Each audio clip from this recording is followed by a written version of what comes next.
Okay, so here we are with Dave Gorman. We all know Dave, best-selling author, television host, presenter, pundit. In fact, he's even the senior news correspondent for Jon Stewart over in America, which I'm sure we'll get onto. But here's the thing. Yeah. We're here today to speak to Dave about his new role as a darts television commentator. Am I imagining this, Dave? No, I think I might be. I don't know that I'm actually going to be doing commentary. I genuinely don't know exactly what my role will be. I know that I'm helping Bravo to cover the darts. And it is a slightly odd career choice, as you've observed. But I think it's very natural. It's a natural sort of progression from what you've been doing. It is very much a very, very big sideways step. But I'm genuinely a fan of darts. I watch darts a lot.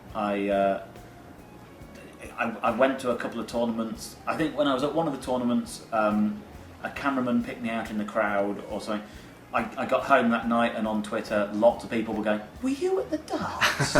And I had been, and I mention it on Twitter quite a lot because it's one of my hobbies. I play darts and I watch darts when it's on telly, and so Bravo, I think, because they were putting darts on for the first time on their channel, they thought, well, let's try and do something different. Who could we get who's actually into darts, who isn't one of the people you normally see presenting darts? And my phone rang. So, but as a fan, how could you possibly say no? Where do you play your darts? Are you the captain of the Royal Oak? Do you do it in the garage? I'm a spare room darts player. Are you? Yeah, I have a board set up at home, proper hockey, the works. And I work at home generally. I'm a writer and stuff, so when I'm sitting at my desk typing away, if I need a half-hour break, one of the things I'll do, rather than sort of go out, which is it's difficult to get anything done in half an hour or whatever, it's a way of having a little break that doesn't take me too far away from my desk. So you actually find solace in the dartboard? Yeah. It's a creative genius comes from the dartboard. Empty my head and throw some arrows and not think about anything else. And then eventually, when the news takes me, I'll go back to my Eric desk. Bristow used to say the same thing, by the way. Absolutely, yeah. He just got so into his darts, he never wrote that book. That's right, but it's there. It's still there somewhere. Absolutely. Highest break? Makes it sound like snooker, but what's the highest score you've had? I have 13 180s to my Do name. you now? Yes. Oh, yes. well. And now 2 of them are on YouTube. I have filmed myself successfully twice getting a 180. Yeah, I've seen one of those. I'm sure I saw you placing one of those darts. No, Just caught you doing that in the background. I promise you, there is video evidence of my 2 maximums. But, and I don't want anyone to think I'm pretending I'm good. Yeah. I'm absolutely not. And moments after hitting a 180, I will then throw 9. When you got your 180, yeah, okay, in the great days of your life, one of which was the day you were born, which you won't remember, and I don't know all your private life, but there would be great moments in your life. Is that up there? You cannot get away from the fact that a 180 is properly exciting. The first time I did it, were you by yourself, by the way? Yeah, I was, and I've had 1 witnessed and 2 on video. That's of 13. The first one I got, I couldn't have done it if I'd known that the first 2 darts were in the treble 20. I was under the impression that the second dart had not landed in the treble 20. It was kind of obscured by the first dart, so I didn't feel that pressure. Oh, right, I thought, if this goes in, I've got a 140. Is this a spare room? And it's only when I went to collect the darts from the board, I realised they were all in the treble 20, and I got really excited. What did you do? By yourself? Jumping up and down, on my knees, proper kind of... Right. Get in there! Celebration, full of passion. And for weeks, whenever I got 2 darts in the treble 20, it was impossible to throw the third in there because my excitement would rise so much that I'd end up throwing sometimes sort of over the top of the double top and all over the place. But did people question you? I calmed myself down. Did they say, "Well, we never saw you do that, Dave"? Yes, there were doubters. Did that annoy you? No, not really. I think I mentioned on Twitter, and you'd be surprised at the number of people who've taken photos of their 180 as if that's in any way proof. There's no way they could have just put the darts there, is there? That's entirely manufacturable and you don't have to have thrown them.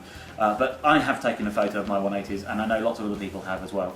And I mentioned it on Twitter and they were going, "Oh, you faker. Yeah, you didn't do that." I think, right, what possible incentive is there, genuinely, for me to pretend to the world without witnesses that I've I've hit 100. Yeah. When you think it through. That's really not in my orbit to be presented as. Now, we were talking off air about Smith and Jones and the debt of gratitude that the game of darts has for Smith and Jones, and perhaps you could recap us. It was an unforgettable sketch. Yeah, it was in not 9 o'clock news. It was Mel Smith and Griff Rhys-Jones, and they did a sketch which started. It was like close up, and it looked like darts coverage, and they both had big beer bellies on.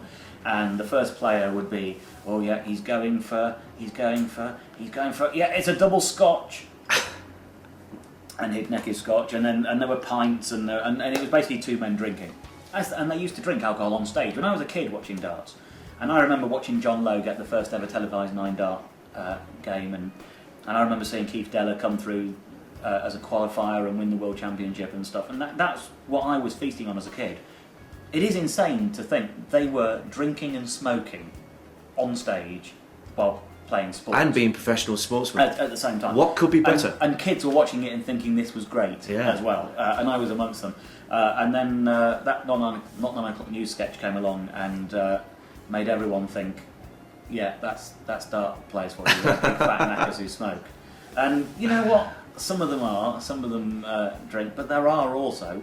They are genuinely of all shapes and sizes. You know, Paul Nicholson, he wears a tie for crying out loud, and he's whippet thin. You know, there are other people in there. Not claiming they're the healthiest specimens in the world, or they would compare with athletes in other sports, but they are. Well, let's talk about that because you know, someone like Phil the Power Taylor. Yeah. You know, 15 times a world champion. Yeah.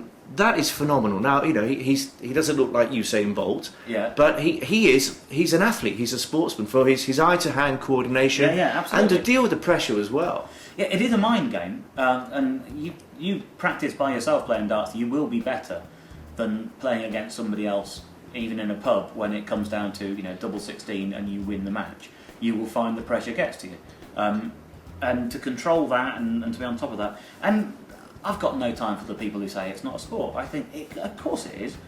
This is the way I think about it. You've got two ways to think about this. If you think it's not a sport, then why are you only telling darts? No one ever goes on about how archery isn't a sport. No one ever goes on about how bowls isn't a sport. No one ever goes to the Olympics and protest about any of those. And the minute someone suggests that darts might one day be in the Olympics or that darts is a sport, those people get angry. I think, well... You can't you have to have all your anger has to be fairly organised, and that same anger should be lined up against archers and bowls and people, all those things. There's weird sports in the Olympics. Could be like a duel, couldn't it? An archer versus a dart player. That would be I mean, really, what about the curling? Yeah. If you cheered for Rona when she won gold for which I did, curling, then you have to accept that that's a sport, and if you accept that to sport, then you have to accept that darts is a sport. Now here's a question. It's as simple as that. You can't have it both ways. Dave, here's a question. Your dream dinner table, your heroes. Obviously, for those who don't know, risen for Steve Coogan, risen for the Fast Show, appeared on Have I Got News for You. They think it's all over. Genius, of course, is now out on TV, having moved from radio. Congratulations for that. Thank you very much. So I'm sure you'll have loads of comedy heroes. Yeah. Okay. Where would the sort of the Eric Bristows or the Phil the Power Taylors sort of, would they be up there in terms of heroes for you? Your dream dinner party or whatever? Yeah, I think for me, John Lowe of the darts players, he was the one when I was a kid. I think I've always sort of slightly sided with the underdog. And I kind of do that when in the World Cup recently. I was always. You went for England. When England weren't playing, I was always wanting the underdog to win because that's just my natural inclination, and I feel myself drawn to that. And John Lowe was kind of, him and Eric Bristow were the two battling away. It was sort of, I wanted Jimmy White over Steve Davis when I was a kid. I wanted John Lowe over Eric Bristow. John won it 3 times. Eric won it 6 or 7. But the 3 times John won were fantastic. Eric was always kind of cocky and full of swagger and great character and good for the game. John was always polite and disciplined and nice and gentle. And he was sort of... John was Blue Peter and Eric was Magpie. John was Saturday Swap Shop and Eric was Tiswas. Well, we've also discovered that you obviously fanatically into your darts. Yeah. So you're going to go off and you're going to be there working Yeah. for Bravo TV Yeah. at the darts. You're going to be paid, presumably, Yeah. for doing so. Yeah. It's a dream come true. Life is good, there is a God. Yeah, absolutely. It's going to be, you know, there are no other circumstances in which someone could say, do you fancy a weekend in Dusseldorf? And I'd say yes. There are very few situations where that would happen. But do you want to go to the European Professional Darts Championships in Dusseldorf? Yes. Yes, I bloody do. That'll be a laugh. It's got to be, hasn't it? I'd say so. A load of drunk Germans and some arrows. Dave Gorman, thank you very much.